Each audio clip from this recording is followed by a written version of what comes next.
Welcome to OAA Now, your home for Oakland Activities Association news and information. Here's your host, Sammy Taramina.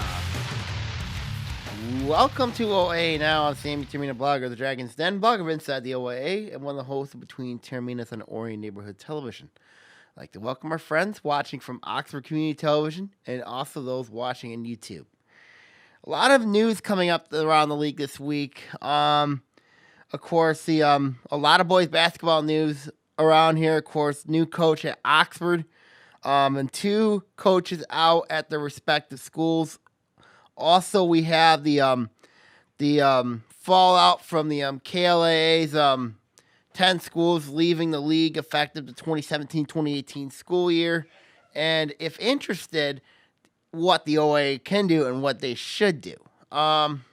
And also, if we have time, anytime, we'll recap the Oxford Invitational and also the Milford Invitational a little bit, where Rochester was at that tournament. But let's go to the big story. Of course, it's at Oxford. Of course, the coach returning to his old stomping grounds. Of course, Steve Laidlaw.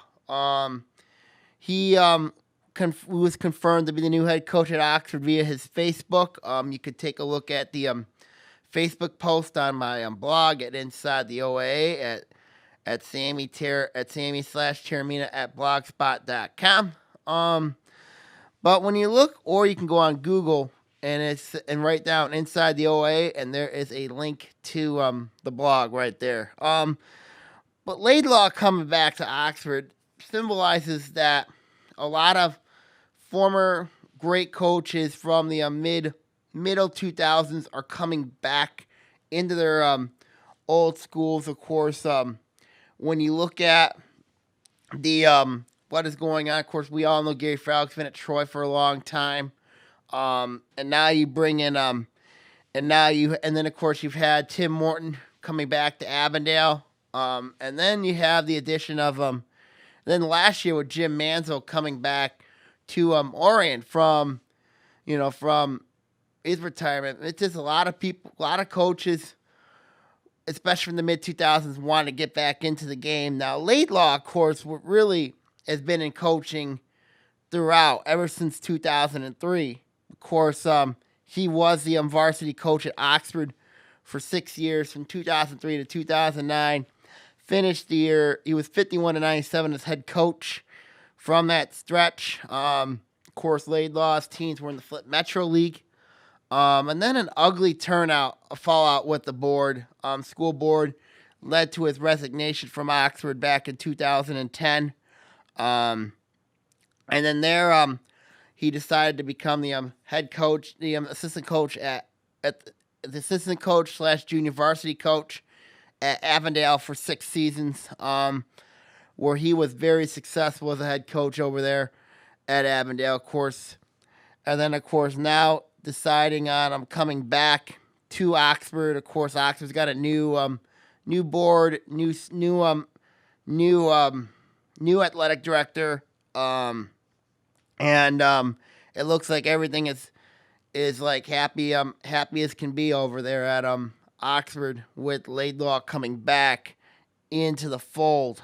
But when you look at what Steve Laidlaw's done at Avondale, he's managed to make Avondale into a very successful team. He's learned a lot from the Tim Morton system over at Avondale. He's put some of his philosophy into his own. Of course, Laidlaw was a heck of a coach before then. I think he's a better coach now, with what he has. And then when you look at what type of atmosphere that Laidlaw will bring, of course, the last 2 seasons, Oxford's atmosphere has kind of been a little toxic. They have not been stable. With Laidlaw, you're not going to have that toxic environment, because Laidlaw is going to put everybody held accountable. He's very enthusiastic. He's very passionate. And he also holds players accountable. Basically because, he doesn't like to take garbage from anybody. He really doesn't. But he's also likes to create a family type of atmosphere, which I think that they're going to get over there at Oxford. Because when you look at Oxford, I mean, it's been like a business we work philosophy thing over there. I just really didn't think in the last 2 or 3 seasons over there, they haven't had that family type of atmosphere where it's managed to work over there. And I think bringing a guy like Laidlaw back into the fold, giving him basically another opportunity to coach a varsity team. And of course, Laidlaw, of course, let's not be surprised here. He's applied for other jobs. Of course, he was a huge candidate at Lake Orion job. He was interested in other jobs. Of course, I went to other people, but Laidlaw, like I said, was patient. And it kind of surprised me that he would get this job at Oxford because of how badly treated he was back in 2010 when he was forced to step down and the board was on him. Just basically, it just kind of fell ahead. But then, of course, now, so for Laidlaw, it's kind of like a happy ending for him and his staff. I mean, for him, and I'm curious to see whom he keeps. Of course, from the old staff, of course, Oxford. Last season was coached by Dave Brown. Of course, Dave Brown was supposed to be the freshman coach, but ended up being promoted to the interim varsity coach. I'm not real sure if he's going to be the freshman coach. He could be the freshman coach, but mostly, he was there from an interim basis. I think when you look at the JV coaching situation, I don't think the JV coaching situation is going to change. I also think Keenest will stay on as Laidlaw's assistant. They got a lot of chemistry together. But I just think when you look at, of course, and not forget, Keenest did play for Laidlaw when he was at Oxford, so it would not surprise me if Keenest stays on at Oxford.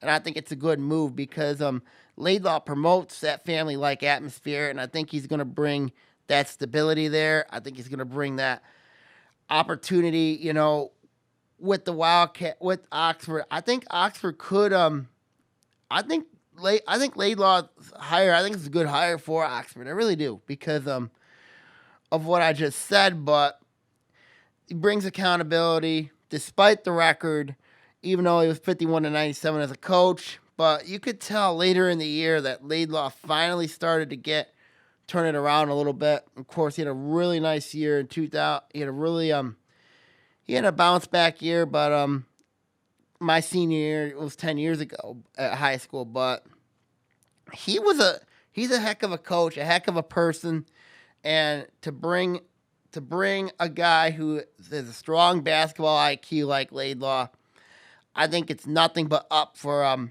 the Wildcats as we head into the winter months. Now, Oxford, of course, will be in the blue division for boys basketball. Of course, they're in the same division with their arch rival Orion. Of course, Orion coached by Jim Manzo. Stony Creek, Rochester, Groves, and Seaholm. It's very interesting because I view the blue more as a very tight and geographic division because, a lot of the schools are really close to each other. And, of course, you have some of the best coaches, I think, in the entire league in this division. When you look at Laidlaw, Manzo, Norgrove, Pleasant, then, of course, you have Mark West and DeGator over at Seaholm. Of course, it's a very interesting division, and I think you got some of the top coaches in the entire league in this division, with a lot of championship experience as well. So, it's very interesting when you look at what Laidlaw does return. You know what I mean? And he brings to the fold, and I think it's a huge fold. You know what I mean? That he brings over at Oxford. When you look at Oxford, from last season. This was a team that finished 6-15. Lost in the district semifinal to Clarkston. Of course, we all know how good Clarkston was. They're still going to be good this year. But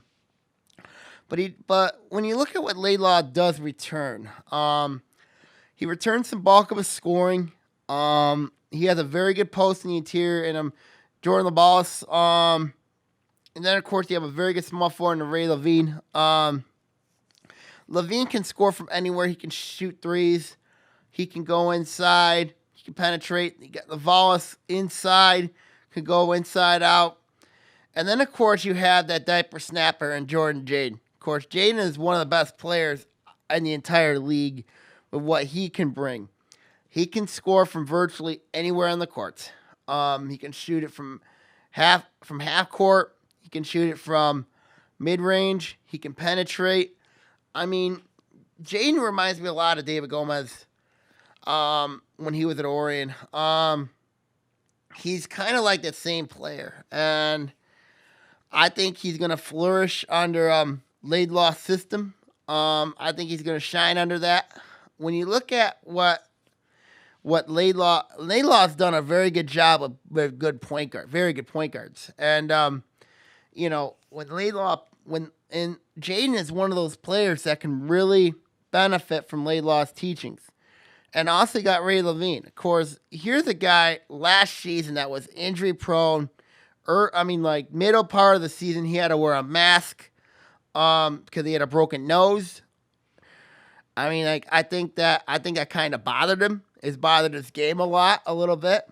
And then, of course, you have Justin LaVallis, of course, Jordan LaVallis, of course. Here's a guy last year that was pretty much dominating the interior until he got hurt against Orion, where it really unraveled after that. It kind of really helped them that when you look at, but Oxford does lose some key pieces though to that team. Though when you lose a guy like Jordan Rapadas, who was a very solid defender who could take charges, and then of course you lose a Connor Bandel. Of course, Bandel is a very interesting story because he came in and played late in the year. It was kind of a lot of controversy surrounding that decision. I just didn't think that he should have played, you know what I mean? But it's just my opinion on that. But he did play those final 4-5 games. But unfortunately, the season ended when they lost to Clarkston like that. So it kind of was it was interesting to say the least when you look at that situation. What I think is going to happen heading into the 2016, 2017 year for the Wildcats is when you look at Oxford, this is a team that really they're expected to be one of the top teams in the league because of whom they got back. But their JV team was solid, even though they finished 10-10. But they did have some nice wins, and they got some size coming up. They got some good guards coming up. I expect them to fill the roles nicely, but they don't have the defensive stopper that they had. Probably the biggest problem for Oxford heading into next winter is going to be who will be that defensive stopper. Who will be that Jordan Rapadas? Who would be that type of guy? And then of course you got to address that power forward position as well, because you have a very solid 5 in LaVallis. Your point guard situation is pretty much set, and then you have Ray Levine, who's pretty much going to play your small forward. Basically, what they need is, I think they have a very good scorer coming up from their JV, and then they've got to address the 4-5 combination. They can address that. I think Oxford's going to be a very, very difficult team. But when I look at the league, I think the league is going to be very difficult. When you look at who Groves returns, whom Rochester returns. Orion, despite the fact that they lost a lot of talent, they still return, I think, two of the most underrated players in the game, and Steven Zemieski and Jamie Lewis. And then you look at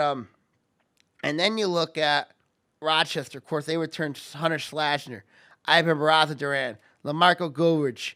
It wouldn't surprise me if his younger brother, goes up, LaMarco Gurridge, if he goes up from freshman to varsity, it wouldn't surprise me.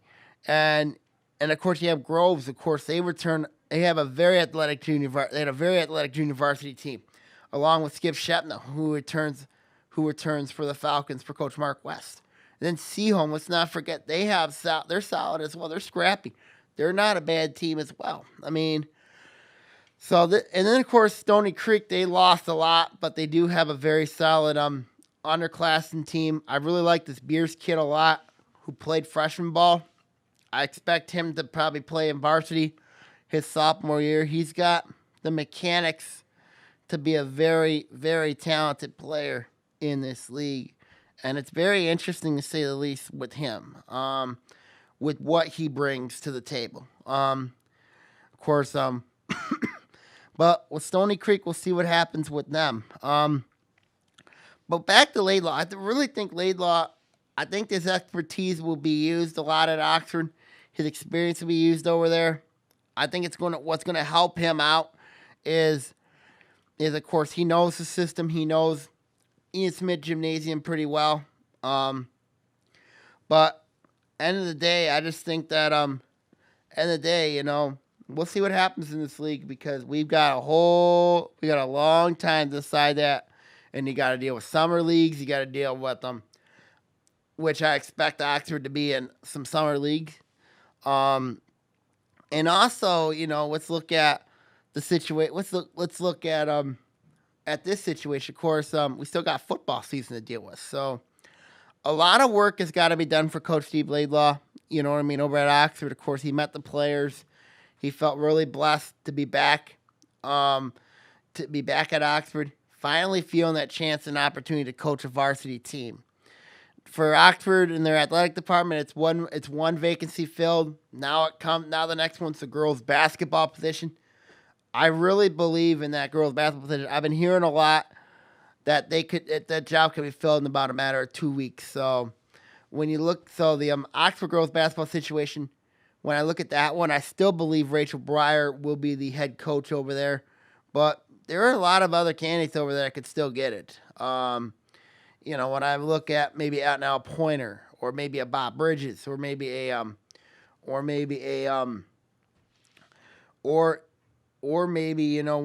of the JV coaches. I think that it's a very interesting situation when you look at that Oxford situation. So we'll keep an eye on it. Of course, that Oxford girls basketball team will be all right heading into next season, but depends whoever the coach is. I still believe it's going to be Breyer, but we'll see. It's not really my decision. It's going to be the decision of the Oxford Athletic Department and the Oxford Athletic Director, who makes the final decision. Okay, now when we come back, we're going to talk about the Kennington Lakes Athletic Association disbandment of 10 schools and what the impact it should be on the OAA here on OAA Now.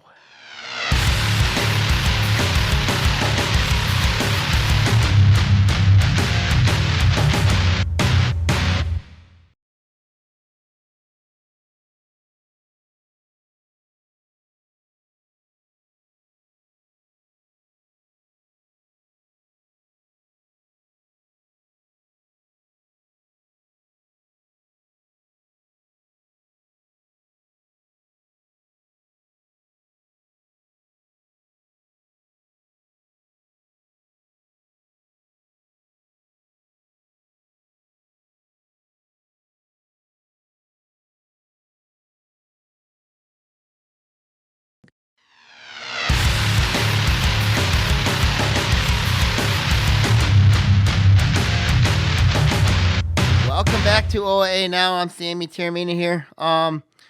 Big news from the Kennington Lakes Athletic Conference. Kennington Lakes Activity Association, of course, 10 schools from that league is leaving because of the issues that have been going on surrounding them. The realignment process apparently did fail over there at with the KLAA, which led to the disbandment of the league. The following 10 schools leaving are it's pretty much straightforward. 9 Oakland County schools and 1 Livingston County school. And here they are. We got the list. We got Waterford Mott, Waterford Kettering, Wall Lake Western, Wall Lake Central, Wall Lake Western, Milford, Lakeland, South Lyon East, and Pinckney. Those are the 10 teams that are leaving the league to either form their own conference or go elsewhere. So their best preference, I mean, I've been hearing a lot of them want to stay together, is to form their own mini small conference. But when you look at the reason why these schools wanted to leave, is because they were not happy with the issues that the Kensington Lakes Activities Association was doing. Of course, the KLAA traditionally has been a tight geographical league in which you have when you have teams such as like I'll use the KLA North for example. When you're in the division with the 3 Wild Lake schools, Kettering, Mott, and Lakeland, that's tech, and they don't change based on how your success is. They don't change on how you're doing. They just basically keep the divisions the same, and everybody's happy with them. Now, when you look in the case of a South Lyon or a South Lyon East, and you're going up against teams like Grand Blanc, who has about 27,000 kids, and South Lyon East, in their case, they only have about 953 kids. That's really not fair. And then, of course, when you're looking at a team like when you're looking at South Lyon East, they're in a division with Novi. Of course, Novi is a team that has about nearly 20,000 kids in their school. Northville, another team that has about 20,000 kids in their school. And then you look at poor South Lyon East, they have 953 kids. How can that be fair? How can that be fair and promote competitive balance? South Lyon East technically is a Class B school. Now, they got moved up to Class A this year. I still believe that if they can get an enrollment hike, I think they'll be a Class A school for sure. But, to see those schools leave, Pinckney is very interesting because when you look at the Pinckney Pirates, of course, they're far out, but you got Brighton, Howell, Heartland, all the way up in your area. It just don't make sense for me that Pinckney would leave the KLA, but they're going to leave the KLA in the 2017-2018 school year. And it's very unusual, to say the least. Now, looking at and the other issue they had was travel. Of course, a lot of people want to keep close, stay close to home. The proposal, that the proposals that were out there kind of really wanted to keep the teams home. Keep the teams close. That's what the original divisions look like. Now, if I'm a team, let's say from Wayne Memorial, and I have to play Grand Blanc, am I really looking forward to that trip up there to Grand Blanc in Genesee County? No. And then if I'm Grand Blanc and I have to play a team south, like in Wayne County, am I looking forward to that trip to Wayne County? No. Especially because when you have Carbon Ainsworth in your backyard and you have Davison in your backyard, And I know they're not happy in the Saginaw Valley. And then, of course, you look at Kettering and Mott, who've been down for years and basically want to promote competitive balance. And basically, they're saying, you know what? I mean, we're getting killed when we left the OA. We're getting killed when we left the KLA. When the KLA, we don't know where our advantage is. We don't know. And that's one of the reasons why in 08 and 09, why Kettering and Mott left the OA for the KLA, is because they were not doing very well in the MOA. But when you look at the cases of each of these schools, South Lyon East, basically it's because of geography. Now, I think that they're South Lyon's got some really interesting rivalries. They're gonna have to let go. The Wall Lake schools I thought were very interesting when you look at their departure and how that they are leaving the league basically because it was Wall Lake Central that really started this. You know that because their president was the president of the KLAA. Then he had to step down because the league was because his school was part of the schools that were leaving the league. And it's a very interesting process when you look at what happened there. Milford, kind of surprised Milford is joining in. Lakeland, not really, because I kind of thought Lakeland was not happy with how the KLA was going. But a lot of these athletic directors and principals have a lot in common here with what happened. They're not happy with where the KLA is going. And they couldn't agree on a realignment plan. They couldn't agree basically with travel. They couldn't agree on a lot of things, and that's why they're leaving. You know, that's why these 10 schools are leaving. Now, the decision for them, I think, is when you look at the decision for them, their preference would be to join together, but I don't know if that has support from the other superintendents in there. I'd be very disappointed if they form their own league, because I kind of think that 9 of the 10 schools would be perfect for the OAA, and the OAA really needs expansion. And there's been a lot of fears with the OAA about leaving, about this expansion. I know there's been some tension with the league lately surrounding the South versus North. But if you bring in these 9 schools, I think that it's going to calm the tension down a lot, and the OA could be back to a mega conference again. It's possible.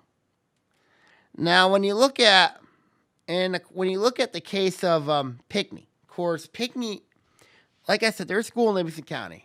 I think when you look at, I just don't get why Pinckney is leaving. I really don't. And maybe it's because of the lack of recognition they've gotten. Maybe it's because they're small enrollment. But, there is a conference looking at in the Capital Area Conference. Of course, that is a conference based in Lansing. Of course, which could be it's the same conference where Owasso's in. I think Pinckney would be perfect sense there. And the rest of the 9 schools go to the OA.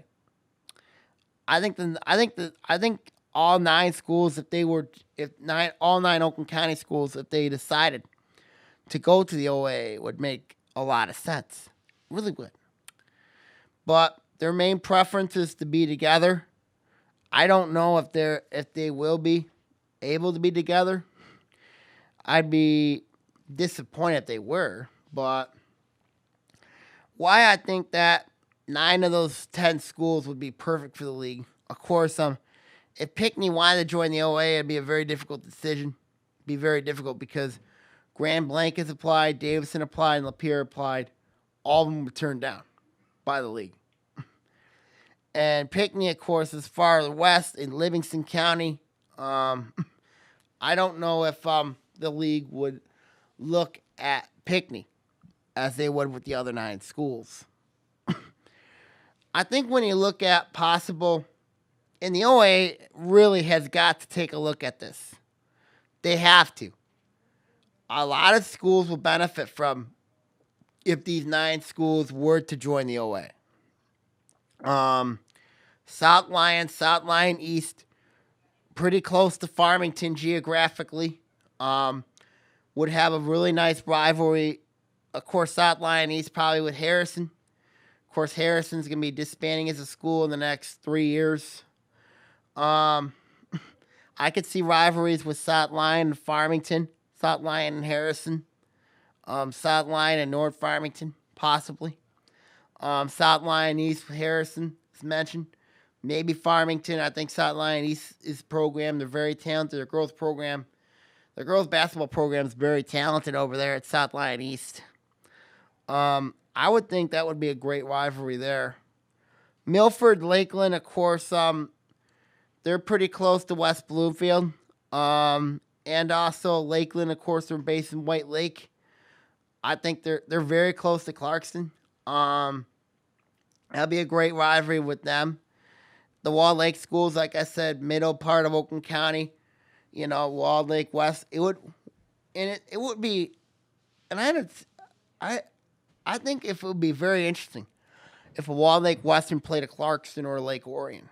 That would be very interesting there. Walled Lake Central, of course, we've known they've had rivalries with Orion and Clarkston in the past.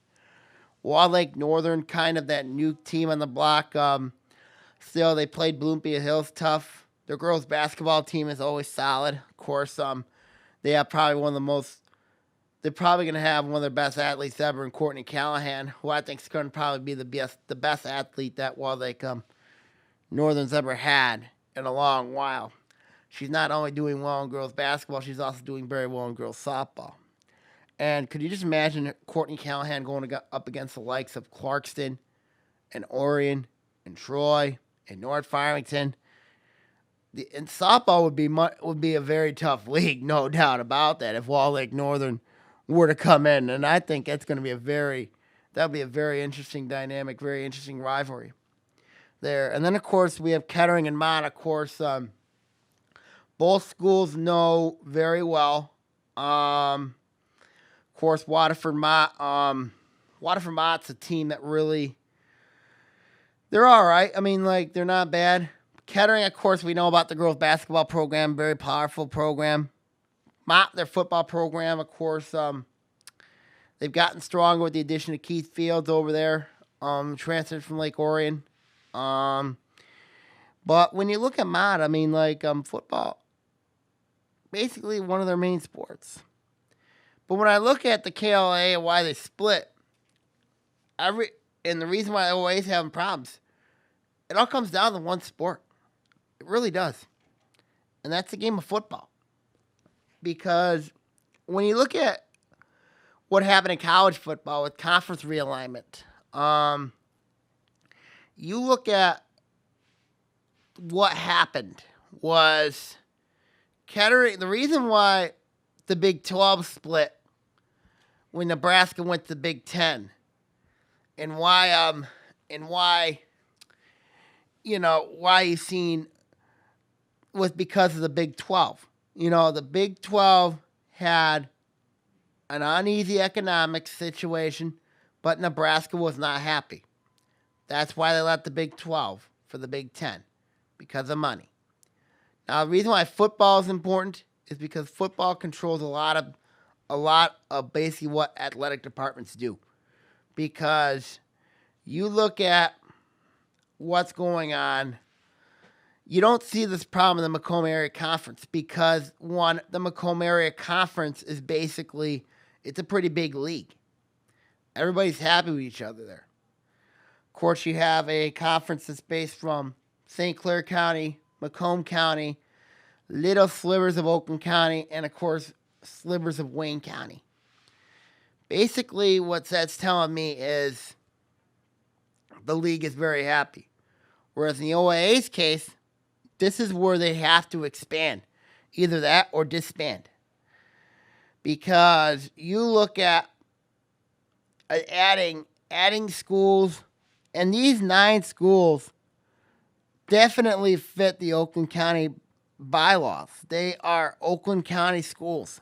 They are located within OAA borders, especially West Bloomfield West, Waterford, near Lake Orion, near Clarkston, near Pontiac, near Avondale.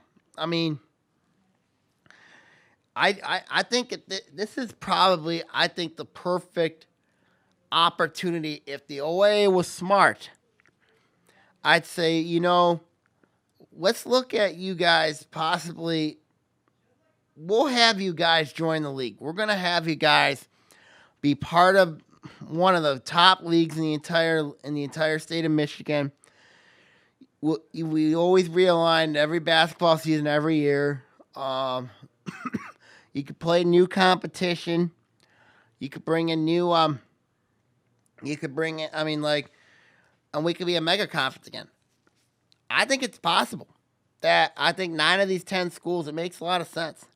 South Lyon East could create a rivalry with Ferndale, Hazel Park. Of course, Ferndale and Hazel Park, both of them have around 800 kids. Hazel Park, very small school as well. And I think it can make South Lyon East case. South Lyon, football traditional power, could create rivalry, especially with Farmington Hills Harrison. Could you just imagine if South Lyon were to play Harrison if they were in the league? Now, unfortunately, that might not happen because Harrison's going to be leaving in 3 years. But it would create a great rivalry. Milford, Lakeland. Milford, track power. Lakeland, all right. Wall Lake Central, track power. Wall Lake Western, football, basketball power. Wall Lake Northern, football power. Mott, one of those teams that are on the rise. Kettering, girls basketball power. Just imagine what would the prestige be if those teams were to join the league. Imagine. Could you just imagine it? The blog would be crazy. You know what I mean? It would be very crazy if the 9 of those 10 schools all in Oakland County were to join the league. Now, not being mean to Pinckney, but I just don't think Pinckney is right now ready for the OA. I really don't. But if there has to be a provision in there, then I think the OA needs to revisit Grand Blanc, Davison, and Lapeer if Pinckney were to join the OA. They have to revisit it. Because I think makes perfect sense would be if Pinckney was to join the league, then I would allow Lapeer, Grand Blanc, and Davison to join the league. I really would. And that would create I think that would create a mega conference. But at the end of the day, everybody else is happy with the situation. Everybody would be really happy with the situation. Final thoughts on this. When you look at the league going on, I just think that who benefits from this, who knows what happens if the 10 teams that are leaving the KLA, of course the KLA said they would find other schools to replace them with. I really don't think there's going to be much of that happening. I think that the KLA will be fine with 24 schools. The OA has got 23. So basically, I think they're fine right now. Basically, now the bylaws do state in the KLA that you do have to stay in the league for 1 more year, and then you got to stress what league and stuff you are leaving. Reason why you're leaving the league by June, so they can create scheduling and stuff and get everything ready to go for the 2017-2018 school year. So, when you look at it here, a lot of stuff that has to be discussed with the KLA, with their departure and all that. So we'll see what happens. We'll keep an eye on this story on the blog and also on the podcast. So we'll see what happens there. All right, now when we come back, we're going to talk about more boys basketball and why Ben Kelso is now in the market again. Here on OAA Now.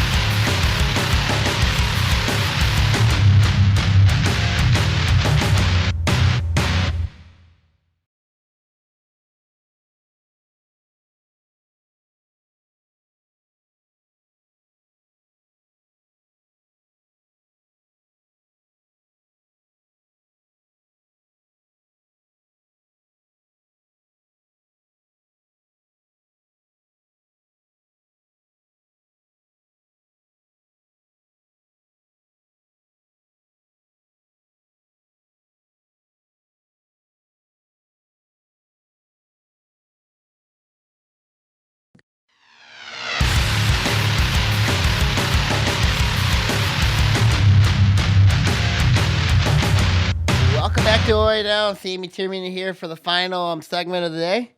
More boys basketball news. We'll get into some track a little bit. Of course, 2 new vacancies opened up according to my accurate source from Saturday.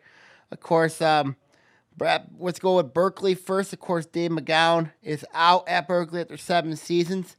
Reason why a lot of people suggest is family reasons. When I look at Berkeley, of course, this is a program that really had a really nice year, led by the Cobb brothers. One of the Cobb brothers is back. When I look at possible coaching replacements for the Bears, I think really one name really comes up, and I think it's Steve DeHart. And I wrote a blog article on this. DeHart's been wanting an opportunity to coach a varsity program. I think he's got a great opportunity in doing that. I think Berkeley makes a lot of sense because Berkeley's a team that they're very stable. He can just go in there. He's had success against them in the past, and if you can't beat him, and if you can't beat him, why not join him? I think it's a perfect fit for the Bears to get. And Steve DeHart is available. When you look at of course, he did resign from Lake Oriental University boys basketball post. And I think that DeHart and the Bears would make perfect sense for each other. I really think that's a happy marriage. I really do think that. But like I said, it's up to the Berkeley athletic department to choose that. But I just think the reason why McGowan left was because of family reasons. But also Berkeley's got some good assistant coaches as well there. But my opinion, I just think Steve DeHart would be perfect for that job over there at Berkeley. When I look at, and then of course the big ones out of Pontiac, of course, man, did we see this coming. Ben Kelso, he had a 15-5 season, and then one year later, bye-bye. He's down at Pontiac. Of course, there was a lot of unrest between the athletic director there at Pontiac and Kelso, and that's why he left. Doesn't that remind you of a situation where what happened to him? Let's see. Oh yeah, Waterford Kettering, because the reason why this is so similar is Kelso wanted total control of the program. Basically, he believes the stall ball philosophy works, and it does work at times. But when you don't get along with your AD, you're finished because there's going to be times where you had issues with your AD, and there's going to be times where the AD wants to see the program go one direction, and then you want to take it another direction. I guess they did not get along very well over there at Pontiac, and that's why Kelso is now gone at Pontiac. Now, when you look at, he could likely take his son Jalen out of Pontiac, which I expect he will do. But then there's been a possible rumbling with Kelso when you look at the Oak Park job. Because when you look at that job is now open, and Oak Park's a team that needs stability. And I'm wondering how his relationship is with Greg Carter. Because Carter, of course, coached at Detroit the Poors. And of course, you look at and then you look at Kelso. He's had success in Detroit. Winning 3 state championships there. I think it's a very interesting decision if Kelso was the coach at Oak Park. How would you feel if if Kelso ended up leaving your school, going to Oak Park, and now you have to face him twice a year? That's not right. Kelso's been around a long time in the basketball ranks. He had a couple stints with them in the boys. He's won 3 state championships. Of course, we all know about he had trouble at Southfield with them.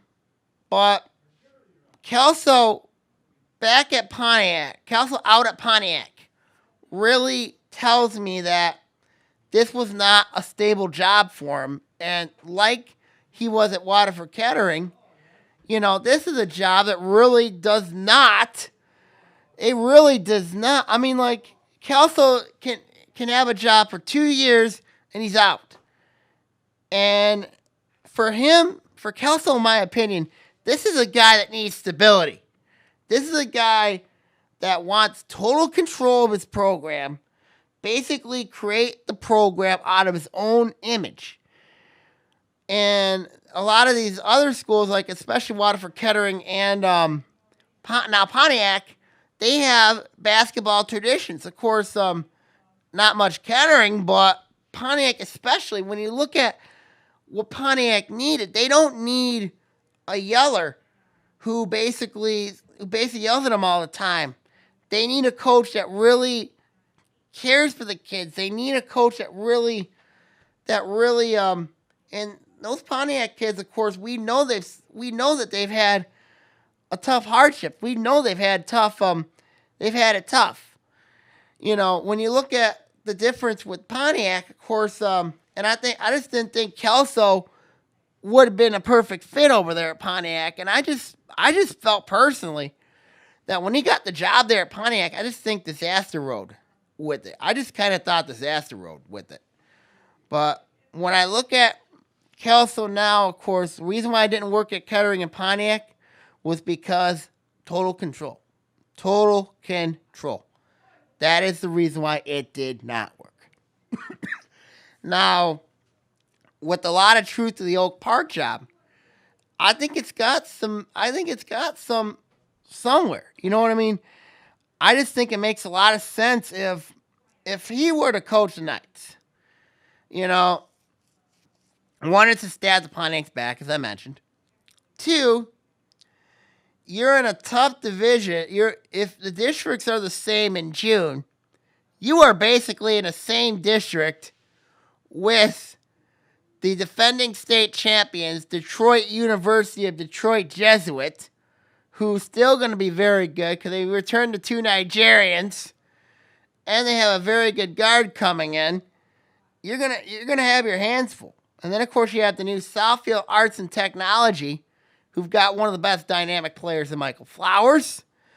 And then, of course, you got Detroit Renaissance, despite the fact they did lose their best player to graduation in Justin Turner. Detroit Renaissance will still be a very good basketball team. So, my thoughts on this here, if I'm Ben Kelso, if I'm him, and we don't know what's going to happen with his son Jalen. Will he have to sit out a year because of the transfer rules if he leaves Pontiac? But it just tells me with him is he just cannot he cannot stay at a job longer than 2 years. And it's kind of showed its head again when you look at what happened with Pontiac. And that's the situation we're in with him. I still think he will. And I think an AD's gotta be assured if Kelso does get the job, he's got to stay there and stay there more than 2 years. If you want to build your own program, you want to build your own image, you want to build your own team, you have to stay there longer than 2 years. You have to. If you don't, then they won't be successful. They really won't. And that's the thing that I've been disappointed with Kelso about ever since he got the Waterford Kettering job. He has not been able to stay at a school for nearly 2 years. He stayed at Kettering for only 1 year, and that was it. And that, to me, if you want to create a program, you got to stay there at least 3 years. At least maybe 3, 4, 5 years. That's my thoughts on Kelso leaving Pontiac. And those kids did not get, and those kids, I feel bad for those kids because here's a coach in Kelso literally turned the back on him. Literally did. Because you don't get along with the AD. When you look at what Jimmy Johnson did with the Miami thing in college football, he didn't get along with his with the supervisors, but then again, he made it work. I'm just disappointed Kelso didn't do the same. Very disappointed in that. And the kids are the ones that lose out on it. Pontiac now looking for their third head coach. I still believe, in my opinion, I still think when I look at Pontiac, a name that really came up to me really is Lance Davis. Lance Davis, very interesting name because he coached at Pontiac Central, spent one disastrous year coaching varsity at Orion. I think he can get a lot out of those kids. Now the question is he ready to coach?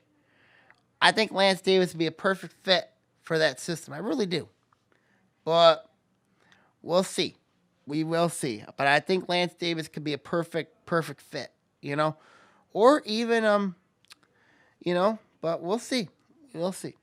Let's go to track and field a little bit. Of course, finish off the podcast with the Milford Invitational. Rochester kind of struggled a little bit over there at the Milford relays. Of course, it was a combination of both boys and girls, so kind of really makes both your boys and girls teams have to work together. Rochester kind of struggled a little bit there. In that department, that was won by Lakeland, I believe, that won it. So they stunned Northville over there. I mean, Northville always a traditional track powerhouse, but Rochester had an alright showing. Oxford Invitational, of course, that was won by both Oak Park's boys and girls. Probably the most impressive I've seen was Connor Bandel. Of course, Bandel, we mentioned earlier about boys basketball. He threw a state record so far this year in the discus of 202 feet 4 inches, which is currently right now second in the nation.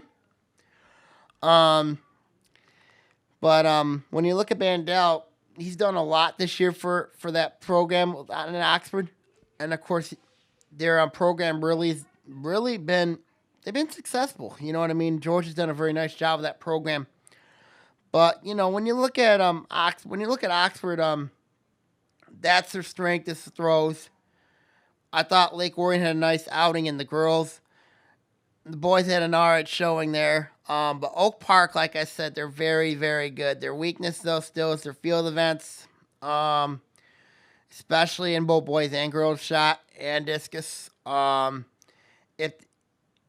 you're going to touch your sprints or the distance, but because I know Giles is a very good track coach at Detroit Mumford.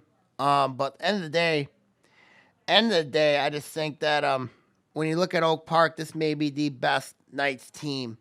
This may be the best. Both boys and girls teams have a great shot at winning the state title. But we'll see. We shall see what happens with what unfolds. When you look at others that had nice showings, I was surprised Amanda State did not throw for Bloomfield Hills. Bloomfield Hills team was there in that meet. I either suspect that State either an AU tournament.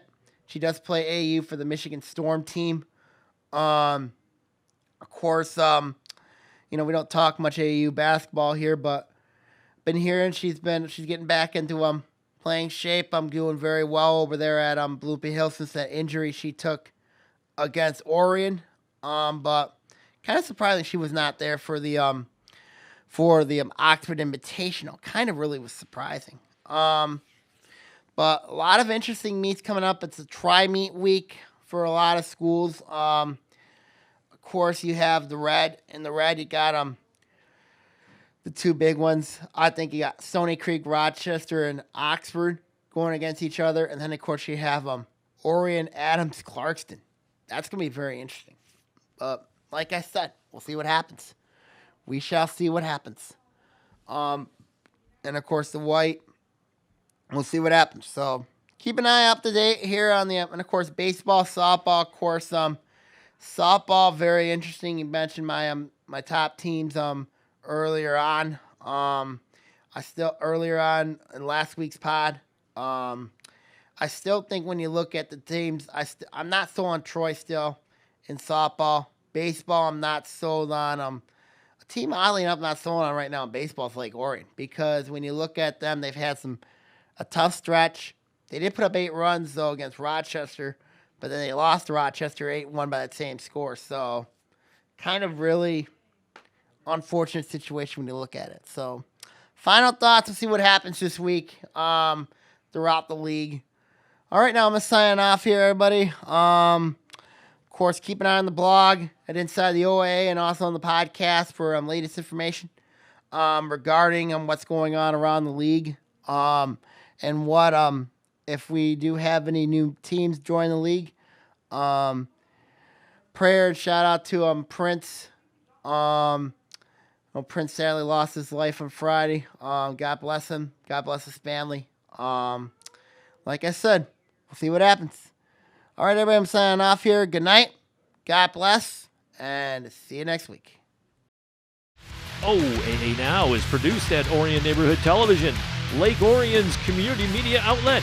To learn more about ONTV, visit our website at www.orionontv.org or call us at 248-393-1060.